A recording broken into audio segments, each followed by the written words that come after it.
So, ladies and gentlemen, after long await, we have another At the Buzzer Sports mock draft. You guys know how this goes: 30 picks, 30 players, all in one. This 2026 NBA draft class is going to be something special. I mean, Elijah Arenas, after having two back-to-back games where he had 25 plus points and a game winner against Penn State. You have Keaton Wagler, who's risen all the way into the top 10. I have players who've dropped in my rankings, players who've risen in my rankings. We're going to be dropping a big board very soon. I just finished it up, so let's get right into it.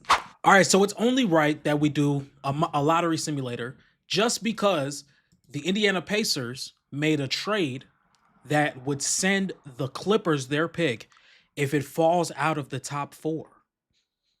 But if it regains into the 10 or 30th spot, they get their pick back. So let's see if the Clippers get it. Let's see if the Clippers get it. They don't. The Pacers get the second pick. The Brooklyn Nets have the number 1 pick. The Utah Jazz have the 3rd pick. This is going to be very interesting to see what goes down. Let's use this in the mock draft. With the very first pick, I believe the Brooklyn Nets have it. I'm going to have them actually taking Cam Boozer. This is what I would, once again, this is what I would do if I was the GM for every single franchise. That is how I do my mock drafts. That is how my mock drafts are going to be in the future. This is what I would do. This is not what I think is going to happen. This is what I would do. There's probably going to be a mock draft closer to the NBA draft. That is what I think is going to happen. Until then, this is all what I would do. So with the very first pick, I would take Cam Boozer to be the pick for the Brooklyn Nets. I do like Cam Boozer. He does have his issues, just like all three of these prospects have their issues. There's a lot of things that I would look at: AJ DeBonsta's game, Cam Boozer's game, Darren Peterson's game, Caleb Wilson's game. I would look at their game and say, okay, yeah, that's a flaw. With Cam Boozer, I do think his defense is a flaw. I don't think he's athletic enough to be a help side rim protector or a traditional drop coverage big, but I also don't think he's quick enough on the perimeter to be somebody that can guard on the perimeter. I think that is a problem with his game. As for him being able to score, pass, play with a high IQ and high feel, all those things check the box, and I think he's a really good offensive prospect. I think he's going to be really good in the NBA, and I think he's going to be great with Jordi Fernandez. So he's going to be my number 1 pick for the Brooklyn Nets. As for the Indiana Pacers, who kept their pick, who have the 2nd overall pick, I'm going to be going with my number 1 prospect, and that is Darren Peterson. I want to say this. I'm currently recording this because Darren Peterson, 10 minutes before the game, decided not to play against the number 1 team in the country, Arizona.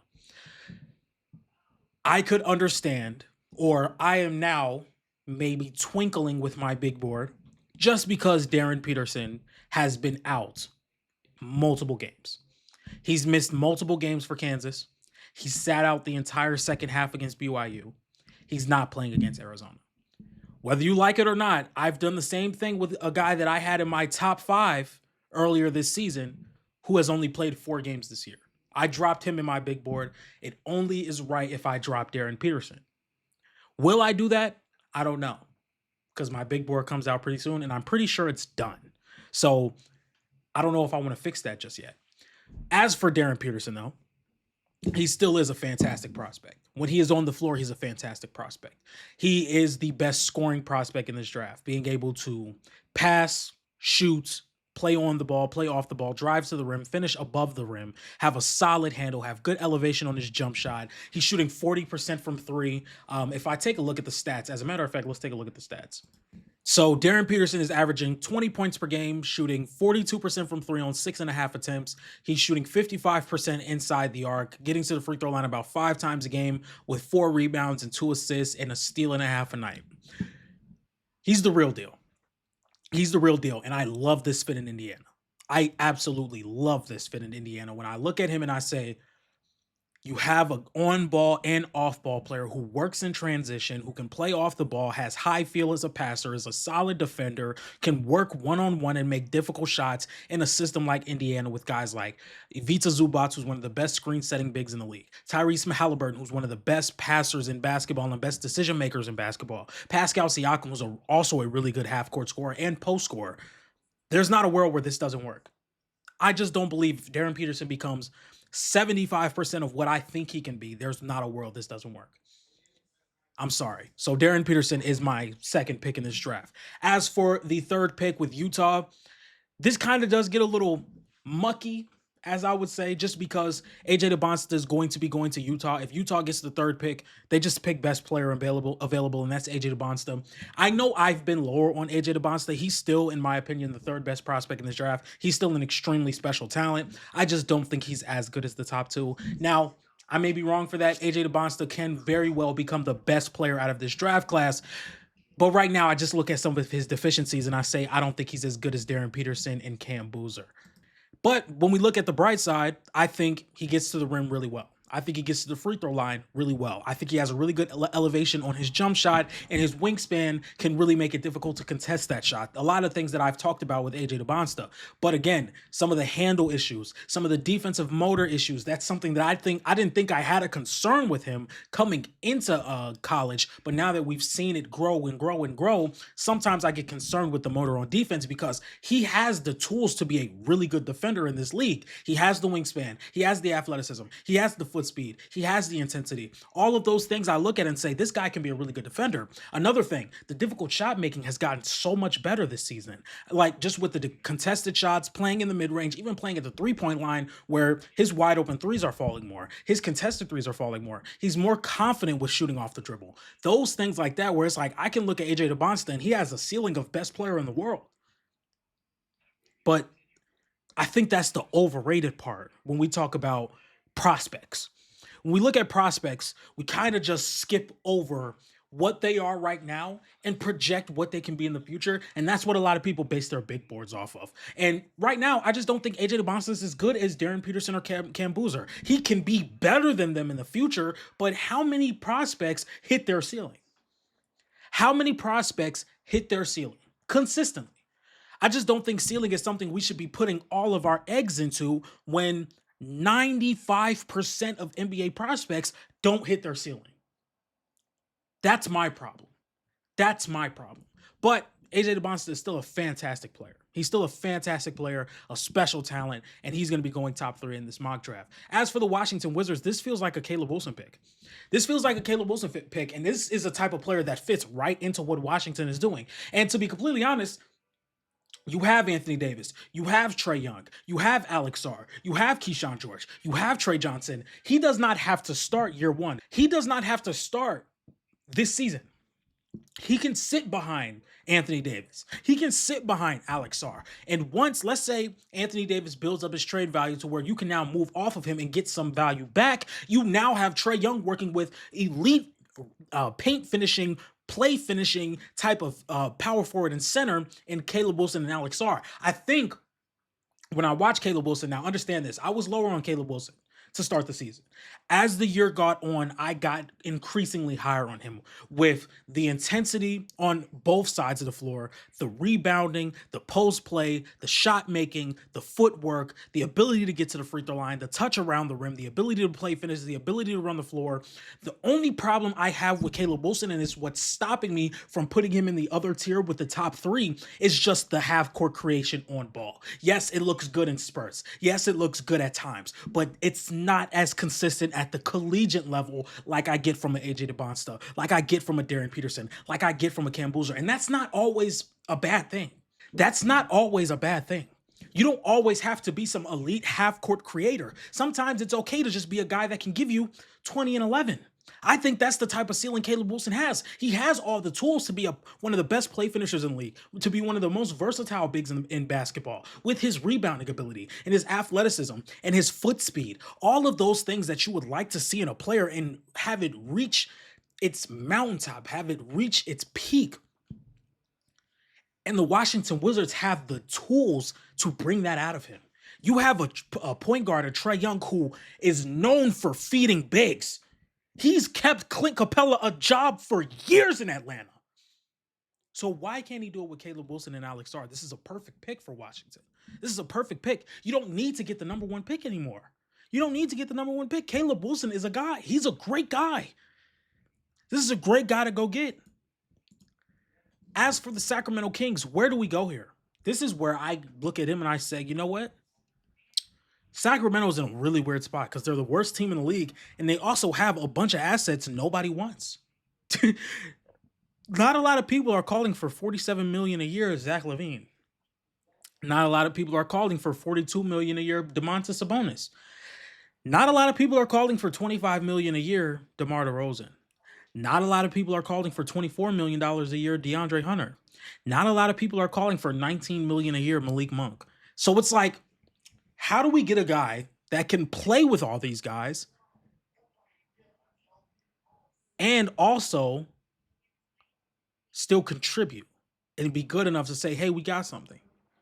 I'm going to go Kingston. I'm going to go Kingston Fleming. Kingston Fleming, I believe, is a culture setter. And again, this goes back to the conversation that I was just talking about, where sometimes we look at guys and we just completely avoid how good they are right now. I think Kingston Fleming has a very high floor. Do I think he's going to be some superstar like a Darren, AJ, Cam? No, I don't think he could do that. To be completely honest, I think Mikal probably has a higher ceiling than Kingston. But like I said, not a lot of prospects have or reach their ceiling. Not a lot of prospects do that. When you have a guy like Kingston who operates out of the pick and roll extremely well, gets to the rim extremely well, has one of the best first steps in basketball, can knock down a mid-range, can get to wherever he wants on the floor, can generate turnovers, has such a good feel and IQ for the game, you take that guy. When you have the amount of veterans that the Sacramento Kings have on their roster, and you see a guy like Kingston Fleming on the board, that's a guy you have to take. That's a guy you have to take. So Kingston Fleming is going number 5 to the Sacramento Kings. As for the Atlanta Hawks, this is a tough one. This is a tough one. As a matter of fact, it's not a tough one at all, to be completely honest. We're going Keaton Wagler. Scoring on the perimeter, half-court scoring, pick and roll play. Him and Jalen Johnson are going to be fantastic. The mismatch attacking. I said this earlier in a TikTok. I don't know if the TikTok is even out.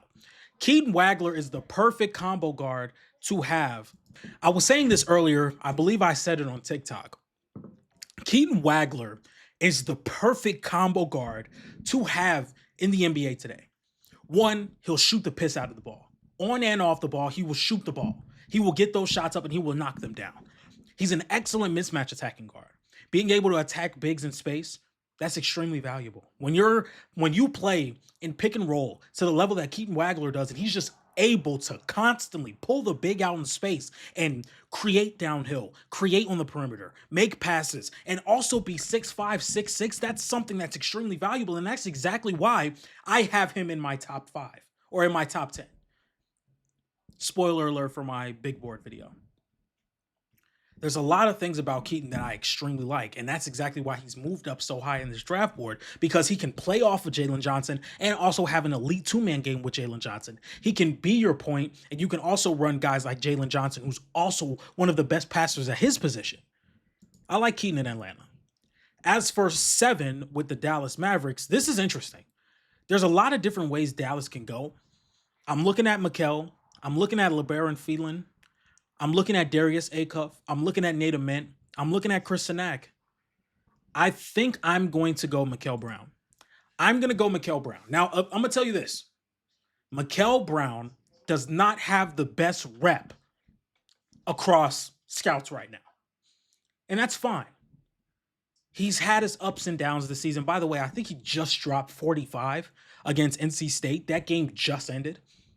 When you have a guy like Mikal Brown, who in my opinion is still one of the best passers in this draft class, operates heavily out of pick and roll, can shoot out of pick and roll, the shot has not been falling as much, but you see the process over the field goal percentage. You can see that in pick and roll, he has one of the best first steps in college basketball. He has the athleticism to finish above the rim.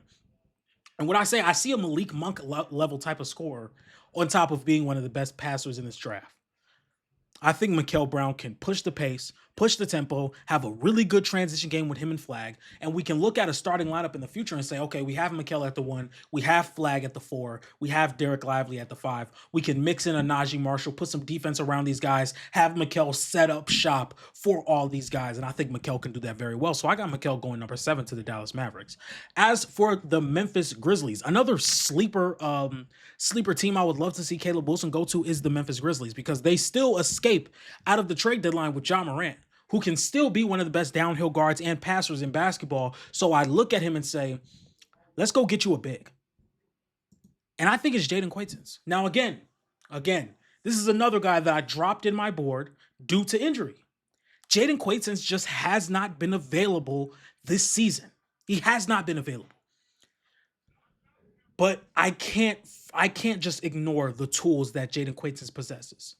The athleticism, the above the rim finishing, the defense, the rim protection, the rebounding. Now, I could say that a lot of those things may have taken a hit on its head because of the injury. I can talk about those things. I can say that there's a really big chance that he may not be the same player coming back. I think he's worth the risk, though.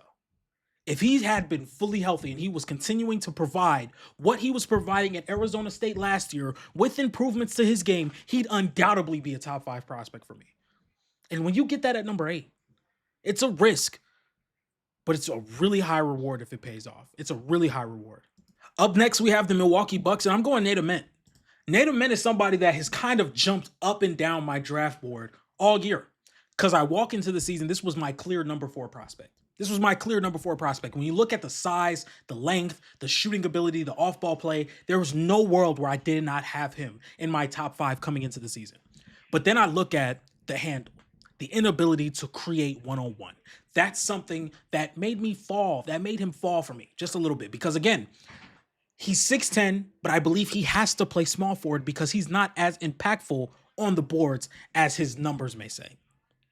I think he can get pushed off his spot at the NBA level. I don't think he can play power forward, at least not for the first season or 2 of his career. Just until he bulks up just a little bit. If that ever happens, I still think he's good enough to play the 3. He can play off ball. He can shoot over guys. He can handle physicality when he's going up for his shot. You just can't have him dribble for too long because that's going to generate turnovers. We've seen it against high-level, high physicality teams. He just can't create one-on-one. So that's still an issue for me. And that's why I still have him in my top 10. I just moved him back into my top 10 just off the play he's been having recently. If we take a look at some of his games real fast, he's been averaging over like his past 6 games, I believe 25 plus. And it's not just some outlier shooting. It's what he actually can be good at. Moving around off ball, shooting over contests with his wingspan and his height and his size and his touch. Those things like that, when I look at Nate Ament and I say that's the prospect that I was buying in on when the season started. If we look at, let's look at his, as a matter of fact, no, let's take a look at his last, this is his last 7 games. Over Nate Ament's last 7 games, over the last 7 games, Nate Ament has been averaging 24 points per game, 7 rebounds, 3 assists, shooting 49% or 48% inside the arc, shooting 43% from 3. He's been fantastic. The mid-range scoring, the 3-point shooting, the off-ball play, all of that stuff has been fantastic. And if he's going to continue this play, I'm going to comfortably keep him in my top 10. As for the Chicago Bulls, it's really tough to go where to go with this. I think they need a wing. They don't need any more guards. Chicago, they have, how many guards do they have? 1, 2, 3, 4, 5, 6, 7. Like they have like 8 guards, 8 guards on their roster. They don't need any more guards. To where now I look at this team and I say, where do you go from here? Like, where is the guy that you go and get with the 10th pick in the draft? And you can go Yaxel. Do you want to go Yaxel? Maybe not. You can go Braylon Mullins. I think Braylon Mullins might be the guy, but he's another guard. I'm going to go with Yaxel. No, I'm not. I'm actually not. To be honest, I think they're just going to go best player available. But then again, it's like, why get another guard? As a matter of fact, I'm going Chris Sinak. Chris Sinak has been fantastic. I don't know if you guys watched him against BYU, and I don't know if you guys were just paying more attention to AJ DeBonste and Kingston Fleming, which is obviously relevant. 2 top 5 prospects going against each other. Maybe you don't pay attention to as much to Chris Sinak. He had a fantastic game against BYU. This is the type of power forward that I look at and say he can be a legitimate shooter in basketball. I was looking at this earlier because I'm trying to get some stats together for my big board, and I look at Chris Sinak's game. He doesn't shoot a lot. Like when you look at how he plays within the offense. They're not calling anything that's going to set him up to have these 20, 50, 20, even 15-point games. But when he has the opportunity to shoot the ball, he's efficient and he knocks down his shots and he plays defense. He had a couple of possessions where he was moving his feet really well against AJ DeBonsta. When you have that level of athleticism and just foot speed and the ability to play in transition and the ability to knock down shots off the catch, he has to be somebody that's mentioned in this prospect, in this draft class. If we take a look at some of his highest field goal attempt games, 15 field goal attempts, 53% from the field, 40% from three, 18 points. 13 field goals attempt, 53% from the field, didn't hit a single three, still 14 points, 10 rebounds, 2 assists, 2 steals, and a block. We shot 7 for 12 this game, 58% from the field, 50% from three, 16 points. 7 for 11, 63% from the field, 0 3-point attempts, 15 points. 18-point game where he shot 8 for 10, 2 for 3 from three. When he shoots the ball, he knocks it down. He converts as a play finisher. And this is not somebody that's just like, oh, okay, he can have a spot up three by standing in the corner. They're calling actions for him. Like he's having baseline runners and he's coming off pin downs and he's coming off curl screens where he can catch the ball and legitimately knock down open shots. He can knock down contested shots. He can run in transition. He can move his feet in space. The only issues that I may have with him is just his frame. Like, I think he could really unlock an offense if he was able to play the 5, but I just don't think he has the frame as of right now to play as center. So right now he'll just have to play the 4, and that's okay. If you see him in Chicago, where they love to push the pace, they love to play in transition, they don't run any isolation, they can put him in a pick and roll with Josh Giddey all game, and he could be extremely productive. As for the Portland Trailblazers, I'm in a flux here because I don't know if I want to take Lebaron Phelan Jr. or Darius Acuff, or just not go point guard at all. I think I'm going to go point guard, and I think I'm going to go Labyrinth Phelan.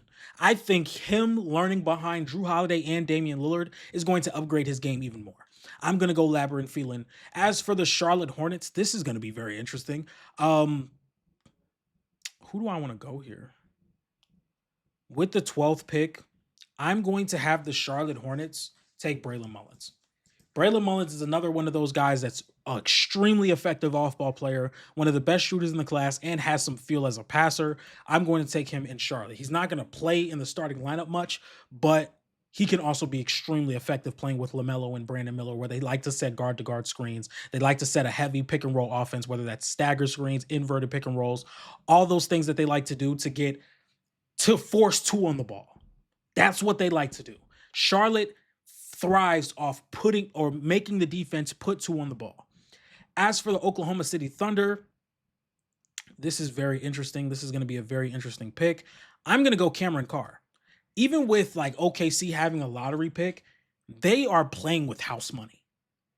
They can draft whoever they want at this position because they're not going to play anyway. They're going to sit and they're going to learn.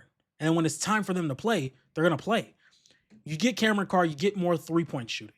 He started off the year extremely high, and now he's improved as a passer. Yeah, Cameron Carr is the guy. He's the guy here. As for the San Antonio Spurs, this is probably where I'm going to go. I'm going to go Yaxel here.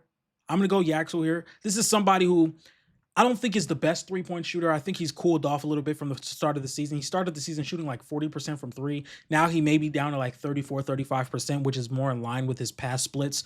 But as a guy that can attack slanted defenses, finish above the rim and play in transition, and being a senior and having some experience to his game, I think he helps the San Antonio Spurs. As for the Miami Heat, I'm taking I'm going to take Koa Pete. I'm not as high on Koa as I used to be. His inside the arc scoring is solid, but I just don't know how he's going to be able to like play into a system. I don't think he's good enough to walk in and be a system. And that's what it feels like he's going to have to be. Like, he has the NBA body, he has the NBA frame. Those are some of the biggest things I look at when I look at some of these prospects. Just the ability to play at the NBA level and match the NBA's physicality. So he has that, which I think can work. I also think he can work with Kel'el Ware extremely well, and maybe even Bam. I'm not sure about the Bam fit next to Bam, but with him and Kalel, and then you have Kaspers, who's also really good. I think that can work in Miami.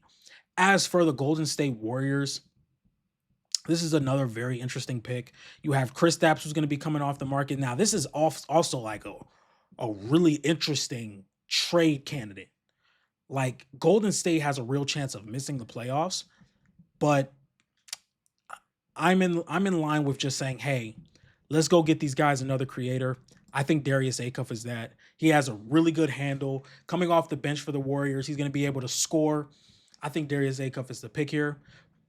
The Memphis Grizzlies have another pick where they pick Jaden Quaitance early. It's very. As a matter of fact, I'm gonna go Braden Burries. Braden Burries. I forgot all about him. I forgot all about him. I forgot all about Braden Burries. Braden Burries is in my top 15. He's in my top 15 with how he's been playing recently. This is another guy who started off the season slow, but now has gotten much better. He's shooting it. Let's just put this into context here. He's shooting, I believe, 60+% inside the arc. Like, there's not a lot of prospects doing that. And he's getting all the way to the rim. He's shooting mid-range shots consistently. If we take a look like at his last like 10 games, he's shooting consistently like 65% inside the arc. Yeah, if we take a look at Braden Burries over his last 18 games, this is basically right after his first 5 games where he was struggling. He's averaging 17 points per game, 3 assists, 5 rebounds, shooting 65% inside the arc, and 38% from 3 on 4.5 attempts a game. This is a legit shooting guard that can create on the dribble, can create out of DHOs. I don't love how he handles physicality, but I don't think he's going to be a lead creator for any team, but I do think he could be a really good offensive piece. So that's probably where I would see him working well with in Memphis, where they're going to be lacking like half-court offensive creation. This is a little low for him. It's just because No Ceilings haven't, or Fanspo hasn't updated their No Ceilings big board, and I completely forgot about him, to be completely honest. As for the Oklahoma City Thunder, I'm going to take, if I take a look, now this could be a reach. I'm not going to take him. Not going to take him here. I'm actually going to take Tonde. I'm going to go Tonde. Now, I'm not as high on Tonde as I used to be. I had him like flirting in and out of top 10 conversations. I think the offensive game is just a little far from where I would like to be. Like, some of his biggest values as an offensive player right now is him being able to cut to the basket and being able to set screens. He's not a consistent 3-point shooter. He has gotten better, but he's still not good. The handle isn't there. But as a defender, I do see signs with the foot speed, the frame to be able to guard wings. But that's what it is right now. Like, that's upside. So I do think he's more of a work in progress, but I do think he can be extremely valuable for OKC. As for Charlotte getting the 19th pick, I'm going to go Hans here. Hans is still a really good player. He's one of the best rebounders in college basketball. He's a solid shooter, and he's a solid ball handler to be a big. And I think that just helps with Charlotte's identity. Floor spacing, rebounding, and just being able to handle the ball and set solid screens. I think that's what he can do in Charlotte. As for the Detroit Pistons with the 20th pick here, I'm actually going to go Bennett Sturts. Bennett Sturts is somebody that I was high, again, it's a roller coaster with guys outside of like my top 7. I was high on Bennett, kind of slowed down a little bit after that game against Michigan State. Then I kind of risen back up on Bennett. The only drawback I have with Bennett is just I would like my point guard to be able to create advantages with the ball in their hand. And Bennett is a really good shooter, but he doesn't make reads easier for himself. Like, he's, in my opinion, the second best passer in this draft class. The second best passer, and probably the best, and undoubtedly the best passer I've drafted so far. So when I say he's not creating looks easier for himself, it's kind of just a nitpicky thing because he can make a lot of these passes. It's more accuracy than just advantage creation. But he's the best 3-point shooter in this draft class, and he can play on and off the ball, and he can play with pace.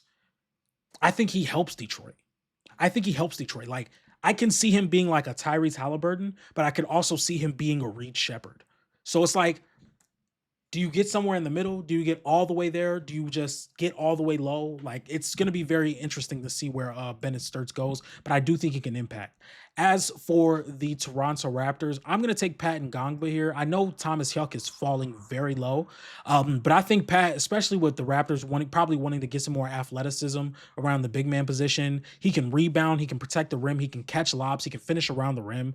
I think those type of things just work with what Toronto's trying to do, and he can see how well he could work with Scotty Barnes and Brandon Ingram as a rebounder and a paint finisher, and that's going to be extremely interesting.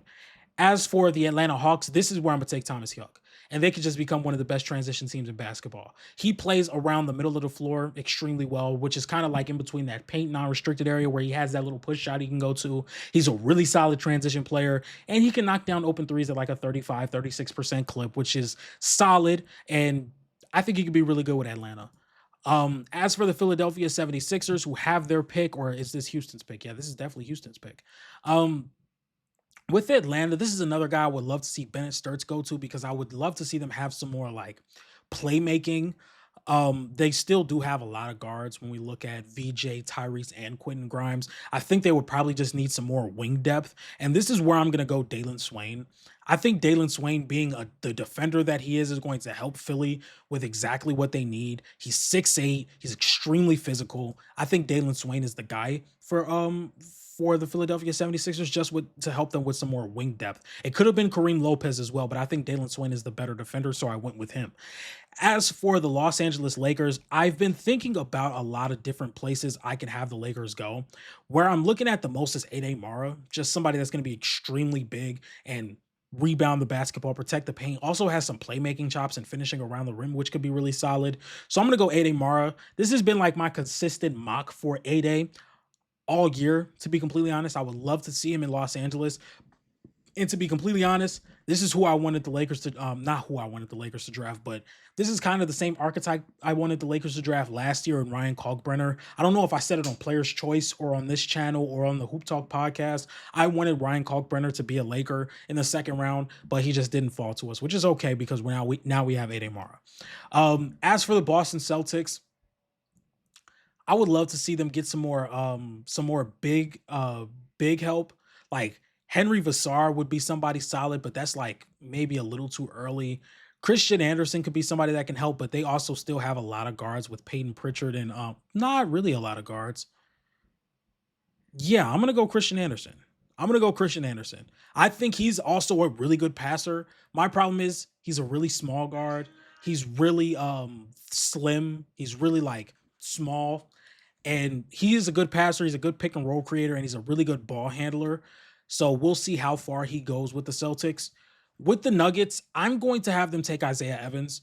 Maybe I'm just higher on Isaiah Evans than a lot of people. I mean, I have him 26. I don't know if I'm extremely high on him, but I think he works in Denver. He's extremely high microwave shooter. He can dribble the ball. He can pass. Now, I'm not saying he's like fantastic at those things. Obviously, those things need work. His shooting is what's going to bring him to Denver alone, but his speed on the perimeter, the ability to try and get guys like to fake for him flaring out to the three-point line and then cutting to the basket is something I see working really well with Jonas Valanciunas or Nikola Jokic. So I think Isaiah Evans is a really good pick for them.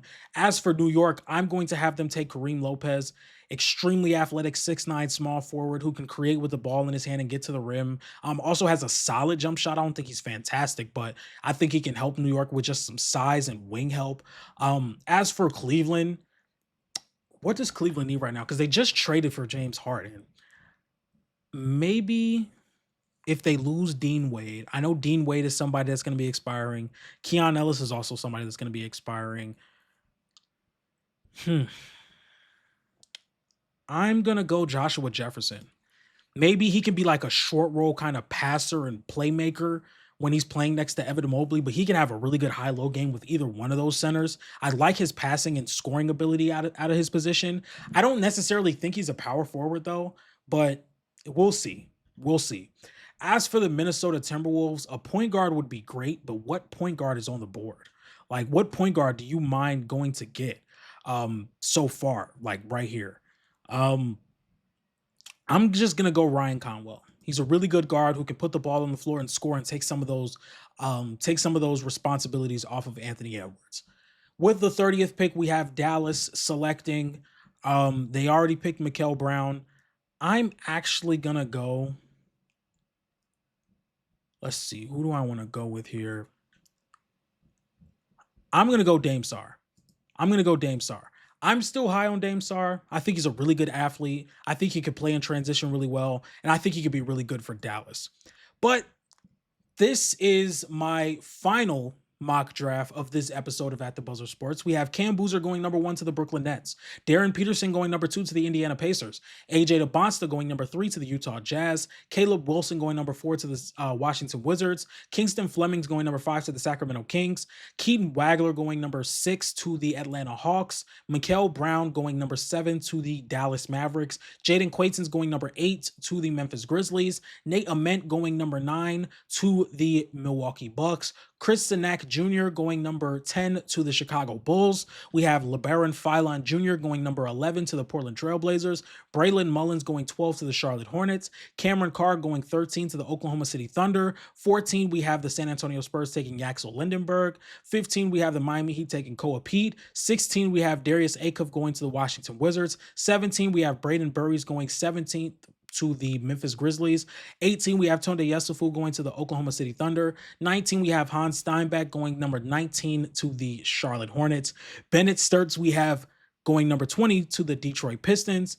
At 21, we have Pat Ngangba going to the Toronto Raptors. At 22, we have Thomas Hyuk going to the Atlanta Hawks. We have Dalen Swain going number 23 to the 76ers. Ede Mara going 24 to the Lakers. Christian Anderson going 25 to the Celtics. Isaiah Evans going 26 to the Nuggets. Kareem Lopez going 27 to the Knicks. Joshua Jefferson at 28 going to the Cavs. 29, we have Ryan Conwell going to the Minnesota Timberwolves, and 30, we have Dame Sar going to the Dallas Mavericks. If you guys like this type of content, please be sure to like, comment, and subscribe. Make sure you guys follow me on Twitter at the buzzer.